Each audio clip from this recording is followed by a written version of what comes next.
was shebre. But a quan ben snow be fast discover was shebre. No one says shebre in a diamond say but ties in a diamond and ben was as issue. The insane wounds when set my aka. And looking at me will be I am missing that. On our school at Chiladepen and sin ye. But dimmed that and sin ye. Why a business that and sin ye. A dreamer be also so home. Agile. As some can say, be reassi bed. And yet, we are now by bed. They own. Why, man? 7 and discover. I'm telling you, fact. Was 7 and discover. To be our discovery, several building, but I was as you should be a consultant. Simple.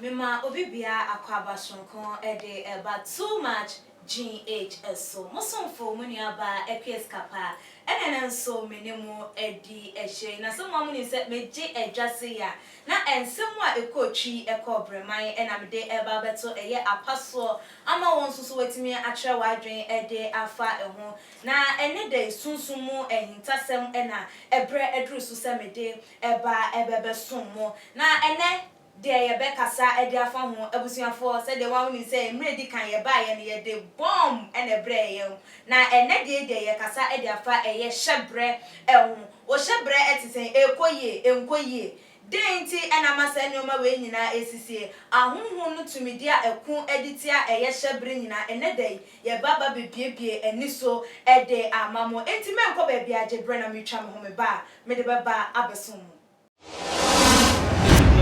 the major prophet kum chacha on say me catch was say bomoden na hwe too much GH on say me kan ye nyene bone pa na kase epe wo wi ase ya asonde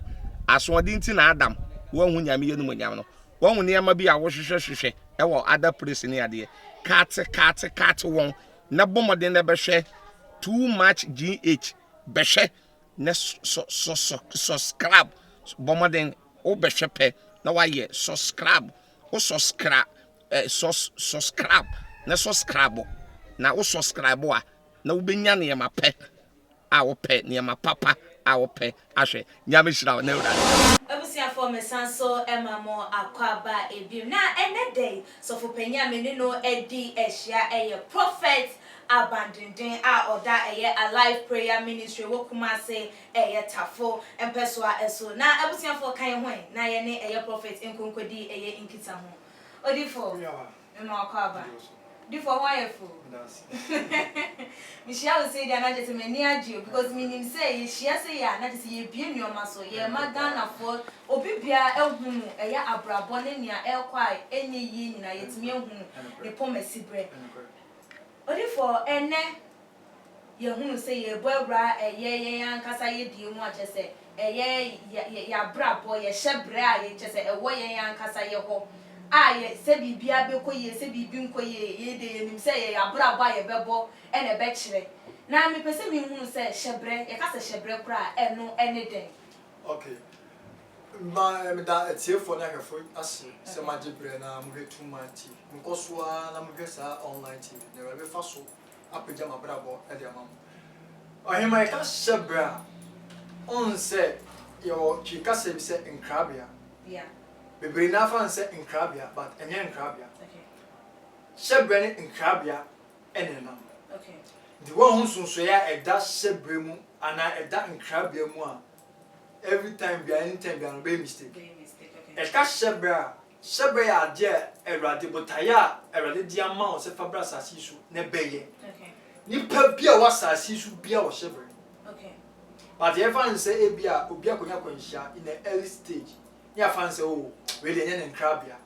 nkrabia say ade a meka say enukwa say esi esi but hyebre de ebotaya ejane ball o de ma say be sade was asiso nti ye obu honoma aya adwuma bebre was asiso entimi nsini yi entimi so nsini yi so because yes untimi discover was hyebre crowd na ukase entimi nsi wiye nso a asade nipa no oba abrabo mu chese nyame ni eya tinupo bia de man na say den enya sa nipa bia wasase su bia nya motimi po e de masalipa okay but who na say discover who say asase su am we me shebre kra me ba asase su na die okay nti obia na wo shebre obia wo shebre obia wo ti asase for asase su na ho me di tin kwa dia wo shebre na ekwan ben so na be fa so wo be hunu say wo die nie ana say wo die ti say onse e ka se mi say the bian ka se mi say obi join Freemason grandmaster was a Freemason ni o consult mu ade a o ya e be bo okay onse ye fan say Freemason and Illuminati na occult kingdoms no the ni man say omutwa moja am ye moja de but omo grandmaster omo da omo anu no o tire omo say onwia ye sei sade ni sade a tumi a obaji odi ya e be bo onse tete no se e ma me pi and ye papa bi wo a no ode wakọ busa ode wakọ konfo anamala mo so wonti ase on tese denti a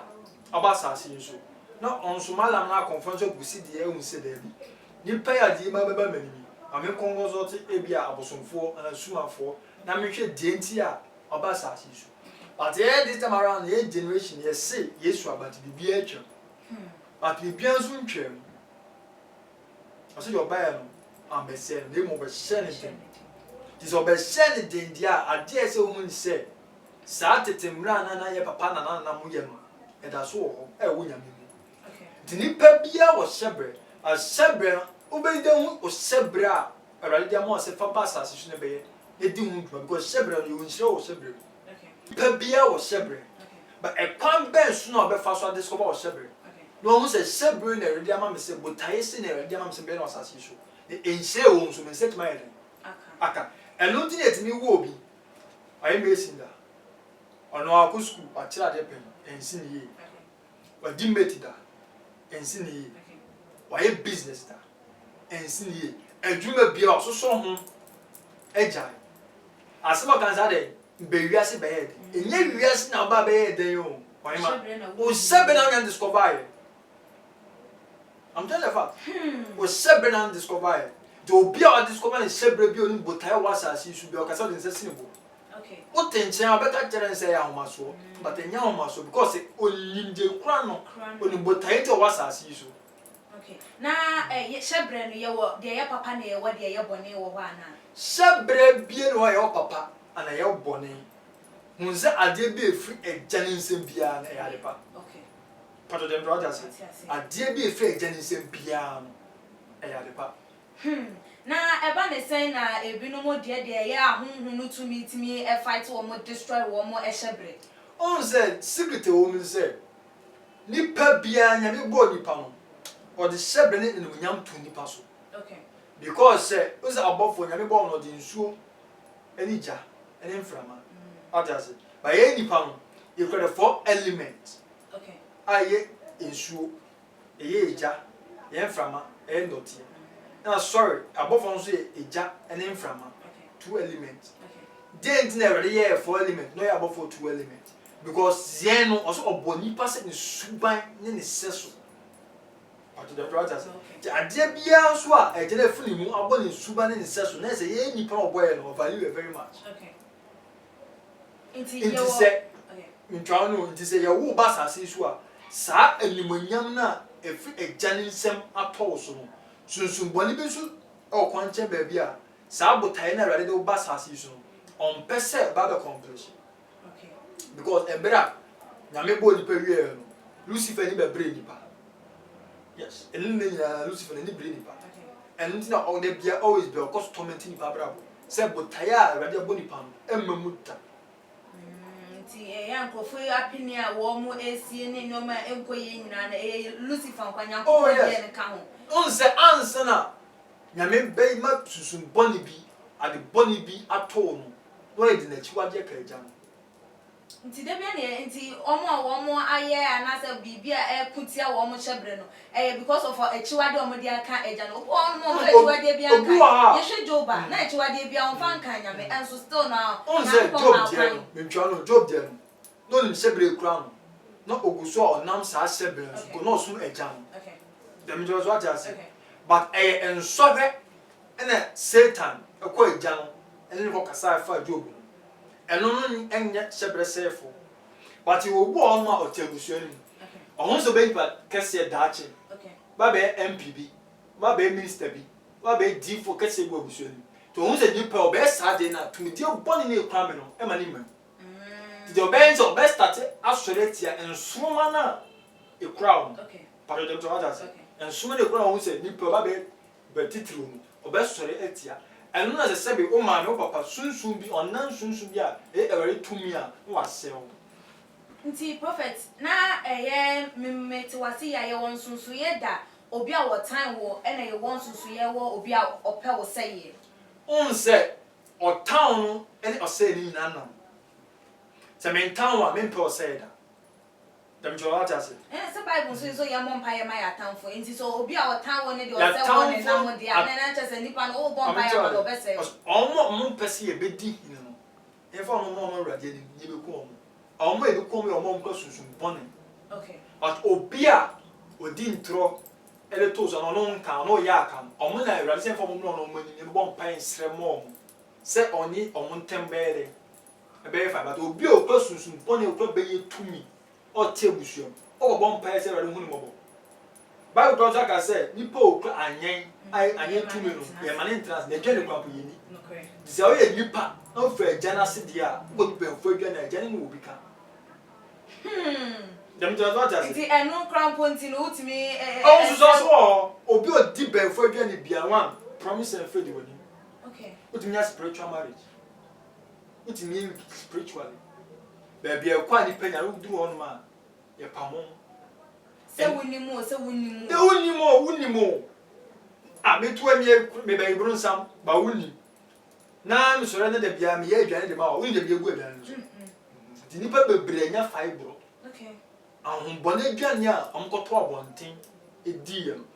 on se adwane a bebre ton abonten no bebre na adi nyo abone ne ton to bu o ma o hwe ma otie mi okoto adwane odi wie no a o tinga se bibini na yam no okọ hospital ko check up se fa bebre yam onye free adwane okodi yam bebre nyanya moja mu yare inso bi oto abonten a onomye adwane bi oto e drink bi odi the same people go sunsun boni tebusuam no on pese wo sebere bebam enu ntinase ya wo a ade ase wo fo ye ne se ombo penya me difo akira kokko nya me tumi ne krom na abofa na ya wo no wo hwe ne sebere hu se obofra ya wo ni sebere be no de basa asiso sebere be ne kura no ni wo gina sebere e de ma abusuam sebere ye gina edifo nkwa na ehuna na nya me nipa wo hwe nkwa na ehu aye akonfo ne ayifo wuntimi nkonko ye nhwehwemu wo da bia me de me kama asem se nya me tumi na ye adwuma it is about konfo a ene ye wo wase but now ze nya me tumi ye adwuma nti nya me na me kana asem de akiro but je mto zata ase yes enu ntina yesu kwa be wo ba asase yisu no se nyina nhyebere ama na se nyansafa abo nyina nhyebere na ama na ka de obe nka ntimi wie pay o se duru be na ba mbu ye but nam so otimi gina nti ne agina nhyebere no jama no it will go on my sebele crown ye nyina ye ya me what say on discover mpo na akase ko gina sebele no nti kwan ben so na wo be discover o sebele na wagina so o pese o hu o sebele a ala pese o gina o sebele a one o wa ko penya me difo a krom o penya me tumi na hu sa bofre ma ba wiase ne buta ye wa sa siso ne de rep o hema mga se me cho sebele kan sa no nipa bebre atofom nipa bebre taria na wa nipa bebre ante be so bia na say because shebre na ekwa no nyam discover ento na paibo A B C D ekosi Z but ni nyina so otimi nya answer it is what man discover on say adia meka no bebre na ka destiny ka teaching but me dey na ka very deep because shebre adie ekwa nipa dasanya brabo straight this is how bad as is no man discover o shebre engina wo shebre no na shebre mu enhyane ne munyampam ompe difo bi anye sunsuma je amfa sanyo mani nyina ma wa obwa yesu kwa ba asase su kwa banyansa fo ko tan shebre e de ma ansana de twaso be asase su no kwa mpo no we be ye nya shebre ma na obwa yo difo bi a wo ba eguma o timi discover na shebre se o difo but inhyiramu yedie no destiny shebre ngasa ne santima kan to wuwie o de ka ko free toast free nyadwa free ko bi nya bi when me and discover our destiny so a o sa de ka difo ko wa de ka ama na yere be fan na yere ne ma agosia wo wa difo Elisha e kokogye ko ye miracle de gym na wo di nipa the same ordinary person and as on discover wo shebre e nyina wo shebre pe difo bi a urade hu ntene so and discover wo shebre nyina ma en se nhia mfa to abra bo so mfa ma difo no wo wo de ka ofri nyadwa ntos bibie go fru Bible ni abusia for yeah prophet abandoned nyame nipa ba ko pe on say de wo biebie ni o mani so no timo so wo hye nyame asem na wura no o ti asem na se ankasa enti hwe we yi wa fidie ni free anu ma na de se wo pese unhunu botaye bia wo wani so pese wo be koso wo abrabo manunti ena bia wo be ya wadin se wuntie no enti komotwetwe no de e koso yen wa so pa frɛ wo bi o no bi so frɛ wo bi e too much ha nko na benya sa ne ma pa we o na ya fa mba hwan na de beba yen ya na de prophet e be bram o enti mo we ma so na prophet o ma ye hunu se e wo se yen tun san fan frɛ e ye akwada ye wo akwada we yen frɛ so fa ona no ana se wa kwadre e wo nyame mu wo nyame tumi ne wo nko ne ba no apart from no say bia abusuafo na ntimi angina anase o mentimi anya sa de na afa ma akwada na wo akwada no so wunyini a na ebia because of enense ma ya tete say difo bi no mo mfiri nyame enu nti no so so ya wadin say oh difo bi mfiri nyame enti e kwan foforo we de ni kwan foforo bia so obetimi de agina ma wo hyebre bi apart from say difo agina ya unse osoro ne asase na da ho no enya odia enya media enya me mama ne papa bi dia emo eya obi dia ena eya obi dia nso yo mra odia to sase no so asase ewe yo mra wa sase so na odu osoro nso yo mra e wo soro pade jam so to ase nti asase no mu mra no wan go pe na o se de obe ewunwoma kwa oboa agro be di ntimi for osoro mra ni ase David osoro mra nko na asase so mra nko nti se ye wo na mama be hu sa nimdie no anya o shebre na enne wate wona ese tu ana mo penya me difo mo hye o hye berema o die ntina wa asase so pato don drada se o hu wi a obegina hye brand ama o wi a nyoma miensa kwa miensa hodo miensa na obefa so agina hye brand ama o pato don drada nti e kwan ben so na eye wu nipa no odi be gina eye wo hye bre so ama wo hye bre na etimi edi mu agina se wa kwanya difo wa discover ama wa wi no eni na wo difo no nje ma difo nyuma no eguma hodo meba tie me tumbra ma chiresi me oba mo no ma me be dina public ever to social media na difo bi hu a onzo agwezi dabi ade a ese ni pa bia o hwe metie bia hu ni se ade a yamfa ma o ye den yamfa ma o difo onye sunsun adwuma ne je eze obe cheche nyame akwan nyame asem da che nyame ma obi nso sunsun nyuma very deep and thick. Them just what I said. In the same difo abandon o frame ya na me hwe ne mu hyebre kura wa me na me hu me view bibia ka da chero me wi a me chero se koyese hyebre na gina them just what I said. Aha me din fan to public sa e fa mo obi a sebe on se ne ye hu no correct them just what I said. Aha the hyebre ankasa no very very dangerous. Na difo enu ebia na difo bi no mo ebi eya wo mo de beto abontin na wo mo ye hu nkonye yi hu ya ye frɛ wo mo se wo mo eye fake enti onze mi kaga se mi se emra ya tu Lucifer ba sa sisu na pan for ba sa sisu already bo nipa since then Lucifer nya bring nipa enti Lucifer so a try say obe bring goes down de e kwa be no be fa so odi nya be fa for na body o de mo ba sa sisu na be form so dia bring it down up to date Lucifer e be kon be fa so a odi eja na be to form enti nipa ba sa sisu ade a ohun ni se emra nipa bia so de ma ho kan ni se ade bia your papa ni e bon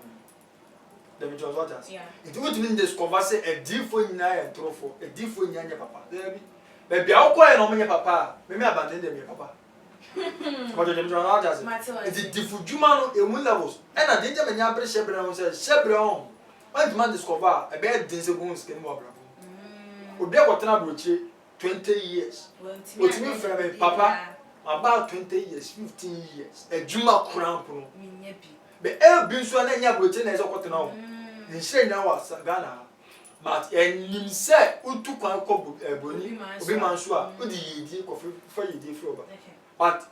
onim sa de no onim shebre kura no on this cover in the onim say otu akwantu na ebebo am ebu da akwantu so nya was enya wade nti shebre angasa na very dangerous na say difo bi on ultimate discover no shebre but in some shira shebre mu shira nsa because when you get na nyina ma Abraham already got no fear of any man's who be man's. Oh, come is room. Or call bressa. No, discover the shepherds in Zabno Difo. On the Obre and Son and Saka, Shebre Musha, unless a committee Melchizedek, the pain of pain Melchizedek, and Son Melchizedek, a blessing life. Among it is Shebre discover we are in a so original. Because we were Bushenima, was some penny, or Bushenima, who ye didn't pay the crown on person. Odifo yenhwe se ye wo kromi na ye titi sa ense wo bi wa akura se ye baby bronu bi so a wonte ye nyoma bi eseyo na wo ya ka we na nyankopon woni mo se ye bonsam ana Lucifer wo ye wo manyi mu ana se wo asase so a wo di ne ma enya na ni nyina mu o makwan me nkofo atake enkofo ehyebre ne won krone ban na chese nyame so asa o ya bias ni timu ya den wo ebinu mo afa adie bia ejan ye bia eye na adie bia ejan ye bia so the outcome of it eno do bo nipa no o ma nipa hyebre o ma nipa will power se oni se e den Lucifer na powerful be so eti abodi ya ndo mo be asase isu nti ese bi man tum bia sonko only basase isu ene nyame nso e bo basase isu na o do fa channel mu do ba wia why na for Jerry ejina wo so ko se obe hu bo hu shebre ko botai nti a oba asase isu ni pe bi asase isu wo man discover the shebre no de ko won se kan ne jare ko kan ko do bo on ma we teacher ni no de nti ara lu di sa Japan se ni pa be phone se mo bo hu die o wa brabo no bi so e di for de nti o de sa djubadina ma on se obi be fa mu ama sunsun boni bi so e ha obi a banya oji anya fa won de free sa sunsun boni nse pa de nti o ta se in this sabotage we na ready am o se be no asasi so na se wo so wo be ya me bi sa se so o papa un je so ye ma papa me na niji na wanye na otukwa na obele wo ade me be ayi de mempen why ya so usu se de me si Odifo na se de wo keka won nsem a wodi ye ibese bibia e difo so na nyame de asi bibia difo so na de asi e kwa onkasa yimo kwa ye se asofo evangelists teachers ne apostles ya se wo mo de wo mo nka eye nyame adwuma no so mo adwuma ne de ni kwa se Ghana fa na atimamfo ye fa wo mo adwuma serious ade a eye emram nipa dasani bi oba wo no tasfa sa sisu ntimi sesanda nti wo mo de ne wo mo nsem wo mo ye nchecha hwa ne ye nti a adifo nkwa de mame ncheo evangelist wo de botaya wo ye okay oni djumadi okay obi aye pastor o djumadi awodi obi aye apostle o djumadi obi aye teacher o djumadi the brothers but difu djuma nkasa de keto obi e difu a ni djuma o ye nse enze bible ka say yedi be so di a emra na radiaka o say jimi difu di na moni na o pese ma sim tim dia ni ewura na monyimi ni de wo je ewura di wi a no je difu adi se ne wase tim a benya asetira mu yie di aka ho ma brabo na wo bɔ ma ho e mai comfort ama ho it is also to one no onye difu ani a na there is no way to say sebre na ekura wo with ma discover because obo on ma sunsuma wo ekura ho esua ti wa de go gina je ni so wo busa on fiu and so de difu asisi ho no se ko busa difu na difu on hwe sunsun no ne me awrade nkasa en hwe je me wode ma no nka fa kire wo ndi obu an no ebetim be no ka say o ye den obi a so me say Michelle sa de o ye emo se na esa o ye ti ko ese o ye a cha within 3 4 5 6 months ne no ko ye ma no di shebre nkasa de obi a onye difu e difu djuma kwa ye difu bi le ti bitima e ja shebre de ma ni pa ne difu bi le bitima gina shebre e de go tu je obi shebre a your principles as of us yenze re ma bom paye e de ama munya be teacher no ye man nsi ni shebre vampire de ija shebre do the me Bible okay never said yes you come from basasi so obi be jan shebre ma okay ti e come Matthew 2:9-12 onya Matthew mama timi no yemudu yemu kronkosi dumienu no o say na wotie ohina asem no wie no otie ohina asem wie no wosimu koe na hwe ensom a ohunu no apue no di wonanim ara de kosi se ekogina afa akwa na tama nyansafo no epese yawo nyansani bi abasasi so onse enam so mo the third eye no mo ti nyame abodja se o mu nso mo da bi yawo okese bi abasasi so ye ko pe okese ne chi akwan nye blessing life se ne je nchi abasasi so ebe ye to aso verse 10 o say na ohunu nsoma no wani je pa na okodan mu ohunu abofra ne na Maria so ati ase ohunu abofra ne na Maria na okoto sore na obi won foto mu ye na ye sika kokko ne sika kokko ne krobo sika kokko ne de ehwan fufuo ehyefufuo ne krobo na mo de gina ne shebre ma ti me busa se so oba asasi so what is cover shebre what is cover one e gina de ma o then e di gina ma o nyame Yesu na jani ban kwa po de sika kokko ehyefufuo krobo sa krobo na ehyefufuo ne tiye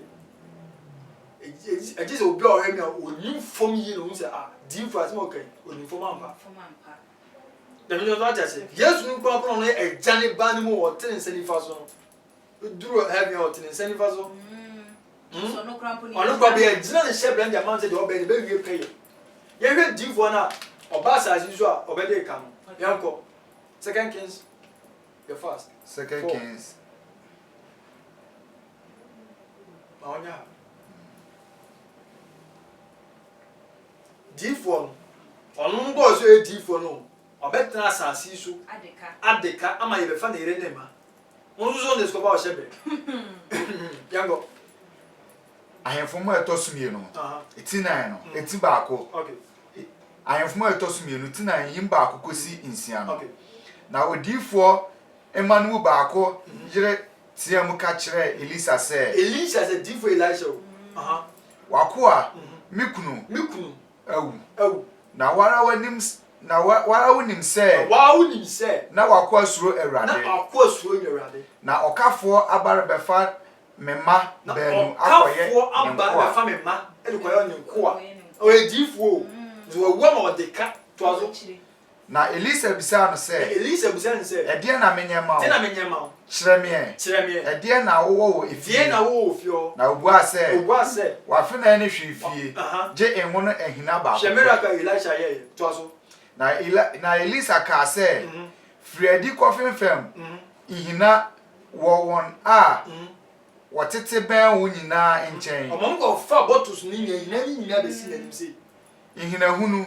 mano noso se mane noso na se oba mu a to mano pono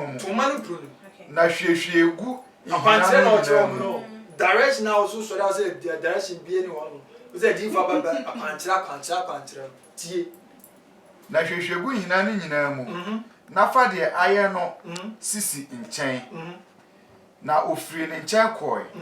na okoto ne ho ne mapono mu one day wodi hina no bre no na ono enso hwehwe gugu mu na eba se hina no ye amama oka kire ne ba se fa hina bi bre me bio na oka kire no se hina biara eni ho bio na ho no twai won divo adika wasasi so ama ye be fa ni makosi awowa divo Elisha ne prove wonders ye miracle the man divo na yere no shebre do man discover say we be divo but wa nya obi am na nya shebre ama en Abraham o blessa ha Melchizedek na gina shebre ma asa o suit me bi nti obu on ma shebre no one discover all right one says bibu say na say be one dey say gina ma across the company obu on wa bi company ba company ni nkoso anama conforso malam so sa still na esenke because shebre no because say company wa bi no unyina company no Ojo dem jo asa jase. Odi from atiwa se pa ye de enkomo no e ba na wie ya enesa. Na say obi a ya wo no efri ne mofra brema e bia say wadru ni 60 70s afri na wate sa ensewe. O obi go betimi aye e de aboa eye ne hyebre ana. O bibi. Say the beliga ga say abrabo no eye mra. Okay. Se unim ewiase mra be koti kwan. Okay. De sa nipa no e so ope ne hyebre kira kwan. Ope hyebre ne kira kwan wie no. Ope difo ope hyebre ne kira kwan ho wie no. E so ope difo ofri nyame. Okay. No dina hyebre ma. Say o de enko Bible won. Okay. Na Bible da no rudi. Ye hwe obi a Yesu amna ye wu Yesu. Se yamfa Yesu anyane a kasa kin Herod. Ka de se obeye wasase su no. Amen. Nti obi tie abusu animu. Aye bai bronsam, bai hima tie abusu animu. Wose ni pa bia mpagya wa abusu animu. Eji se wo wakato wo no na obi ma ebre na o tie abusu animu. Ti shebre ankasa no e ade very very deep a. Erade body pa or the many pa e very powerful. Ti se obi tie abusu animu no sunsun bone na o ni pa obi pa kese obeba abusu na du ba bi. Na se nipa no on pesa sa de be kuma ofiti se authority engaga omo a omo nurses no bebre wani nti se obi ji oyira wo ala obi ji oyira wo na bo fere oba se nipa ogina wo okrosunsun bone how will you know because we need a third eye bia odibehu most of times sa nurses phones no bebre possess black powers. Okay. Yes, bebre possess black powers. Ti oje o wona o se nipa ni shebre fe na hona nipa bia so shebre fe nipa bia de wo basasi su fufuru bia shebre fe but ansa shebre beba mu no hwansem na wo befa ansa na shebre na ba de hona no ase no de enko Bible mu ye he de Herod ye Matthew Matimie no yindu mi ensakosi dunai no okay atifa so odwane ko Misraim okay na ofiri okoye no hwe Awurade bofo bi yi ne ho kire Awurade bofo bi yi ne ho kire Joseph oda say sọ̀rọ̀ fa abofra ne ne na dwane ko Misraim na kotena akosi se meka ma kire wo na Herod rebehwe abofra ne Herod pe abofra ne kunu na osọ̀rọ̀ fa abofra ne na anajo na ofiri ko Misraim na owo ho ara kosi se Herod wuye na de Awurade nam odifo no so kan no abamu se ma frɛ me ba afiri Misraim na Awurade ka kyerɛ wɔn ni difo no abamu sɛ ma frɛ me ba afiri den Misraim ankaso akaje David ɔsɛ ankaso evangelist ɔsɛ difo David ade ase nipa tia se sɛ difo dwuma efre gya ne nsɛm nipa bi ntimi nkan to da me de bɛga nipa bi ɔba wo no atasfo asase so me aba ne wetuma no 3 minutes atida online sɛ de gya ne pɛ no menye no agya mi mu ɛna me ngwa de gya ne pɛ no ɔbɛnya me dem jo aje se di Yesu na angasa krampo no akoka te Joseph se masa fa wo no no yeni munwane enko na Herod opere kunu enti se ususu se bo fa ko yi ni wadi ankyere Joseph agere bisi kekere Yesu ka de se otwa so beye no a wonye nti wo to se onye difo ndi na difo nyina ye de se ma betra wo saa ma o kyere bi no nso obewu akọ